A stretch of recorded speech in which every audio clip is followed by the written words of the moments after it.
Career super form లో ఉన్న టైంలోనే ఫ్యామిలీ కోసం బ్రేక్ తీసుకున్న కత్రినా కైఫ్ రీ ఎంట్రీ మీద దృష్టి పెట్టారు.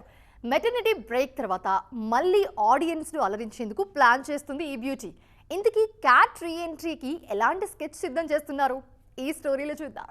ఆ మధ్య బాలీవుడ్ లో స్టార్ లీగ్ లో కనిపించిన కత్రినా కైఫ్ సడన్ గా బ్రేక్ తీసుకున్నారు. విక్కీ కౌశల్ తో పెళ్లి తర్వాత సినిమాలు తగ్గించిన క్యాట్ 2024 నుంచి మెటర్నిటీ బ్రేక్ లో ఉన్నారు. చివరగా విజయ్ సేతుపతితో కలిసి మెరీ క్రిస్మస్ సినిమాలో నటించారు.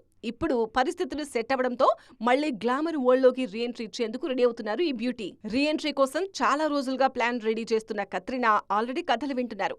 ఇక మీదట మూవీ సెలక్షన్ విషయంలో మరింత పర్టికులర్ గా ఉండాలని ఫిక్స్ అయ్యారు. కమర్షియల్ సినిమాల్లో నటించిన వీలైనంత వరకు లేడీ ఓరియంటెడ్ సబ్జెక్ట్ మీదే ఎక్కువగా ఫోకస్ చేస్తున్నారు. ప్రెజెంట్ డిజిటల్లోనూ భారీ ప్రాజెక్ట్స్ వస్తుండటంతో ఓటీటీల మీద కూడా సీరియస్ గా ఫోకస్ చేస్తున్నారు కత్రినా. గతంలో డాన్స్ రాదన్న విమర్శల నుంచి బాలీవుడ్ బెస్ట్ డాన్సర్ గా ఎదిగిన ఈ భామ ఇప్పుడు అదే పట్టుదలతో రీ ఎంట్రీకి రెడీ అవుతున్నారు. మరి మన మల్లీశ్వరి మరోసారి బిగ్ స్క్రీన్ మీద మ్యాజిక్ చేస్తారేమో చూడాలి.